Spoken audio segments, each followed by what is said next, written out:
Juventus find themselves staring down the final stretch of the transfer window with a chessboard of possibilities spread across the table, and a single move could collapse or crown their plans.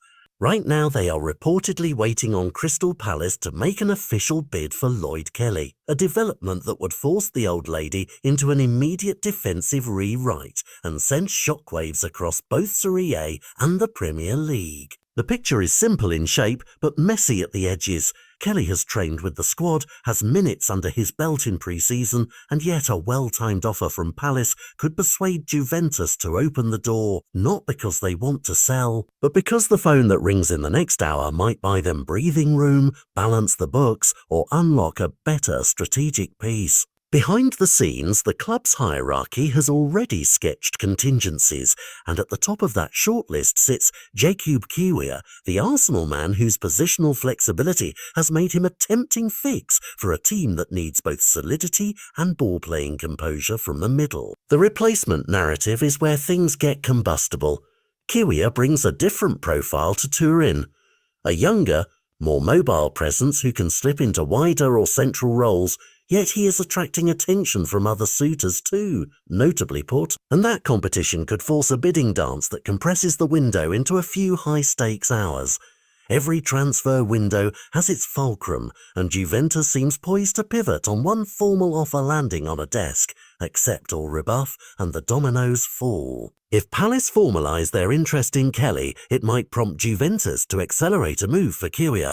But if Porto or another club advance first, Arsenal could leverage the interest to press for a better fee or alternative terms, turning what seems like a tidy swap into a 3 or 4 club negotiation with rising tension. Meanwhile, the academy products, names that once lived quietly in Primavera reports, are now whispering their own possibilities as Sunderland, Newcastle and Premier League sides scout for youth and depth. Nicolo Savona and others have been linked with fresh interest, suggesting Juventus might lose a senior and in turn cash in or loan out prospects as part of a wider summer balancing act. For the supporters in the stands and on social feeds, this is no abstract market talk.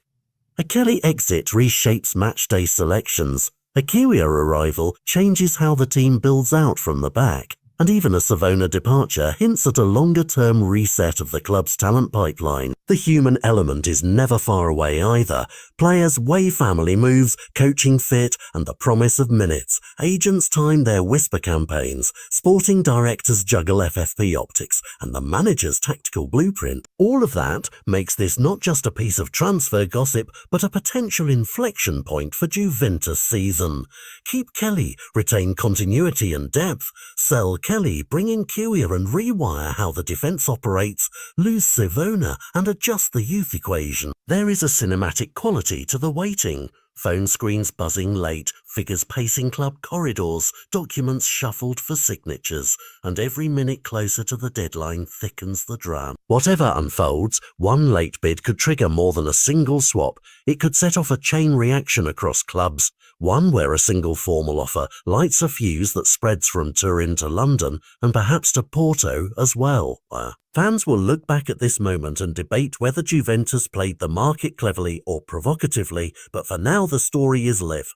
Juventus poised to respond, Crystal Palace circling, Arsenal and Porto watching a defender's fate, and the clock above every club's office is ticking louder every minute.